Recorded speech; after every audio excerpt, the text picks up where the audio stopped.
It's November 1st. Halloween has come and gone. This weekend, our decorations will come down. My Chewbacca costume will be bagged up and dropped off at Goodwill. And Kat Campbell will put up her Christmas tree. Usually, by this point, I've had my fill of the goblins and boo baskets and mini Twix. But a viewer named Hannah has inspired me for just one more spooky weekend. Her email started like this.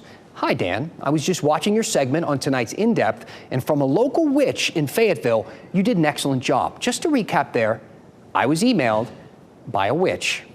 Apparently, we have witches here, and we have for a long time. I found this article on the state's website. On December 3rd, 1679, a North Carolina law was passed directing local juries to investigate felonies, witchcraft, enchantments, sorceries, and magic arts, among other crimes. It said throughout North Carolina history, witchcraft was often blamed for bad luck, illnesses, crop failures, and infidelity. Honey, come on. I was bewitched. Whenever I think of witches, this is kind of the time period I'm imagining with this Paul Revere-looking dude. This is a picture from a short story in the 19th century about the Palace Witch in colonial New Bern. It's about Royal Governor William Tryon, who ordered local judges to start doing witch trials. We named a road after that guy. I take it to work. But that was a long time ago. I mean, witch trials were kind of a thing back then, like the one in Salem. We were still a colony, after all. It's not like we were still believing in witchcraft hundreds of years later, except we did. According to the state, as late as 1951, a law was written and passed by the General Assembly against witchcraft in North Carolina. 1951. Witches, still. And just to be clear, we already had color TV by then. Philo Taylor Farnsworth created the TV in 1927. Do you know how that worked?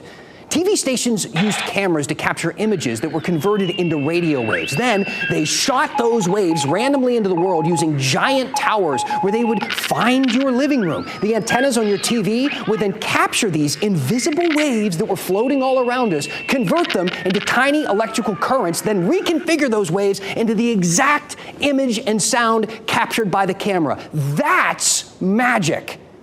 The first live national television broadcast hit the U.S. in 1951. The same year North Carolina was like, we need to do something about these witches. Also, did you see Lucy last night? She's hilarious. So with that, I decided to call our local witch, Hannah Lafko, and record it with an unflattering close-up of my face with a computer. What is, I'll be honest with you, I don't know any witches. You're my only witch I know. Okay. And what is the community when it comes to witchcraft like in North Carolina? Would people be surprised, you think, to learn that there are? Yes. As a matter of fact, there are quite a few communities. I have actually been, I've worked with a community in Fayetteville, as well as Durham. Hannah owns Sick Witch Altar Kits and sells, witch stuff, herbs and candles, and something labeled Florida water, which makes sense for some reason.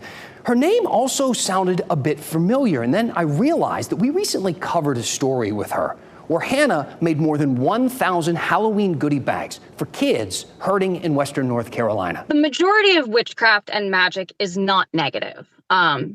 It's really a lot of practitioners that I know want to help protect Mother Nature and want to work with the elements and work with the seasons and kind of bring back old traditions. I know. Major letdown, right? I mean, witches are supposed to be scary, casting spells and kidnapping kids for ancient rituals. And it turns out they're just sweet people who care about the environment and helping families after tragedy. Too bad. At least we still have ghosts.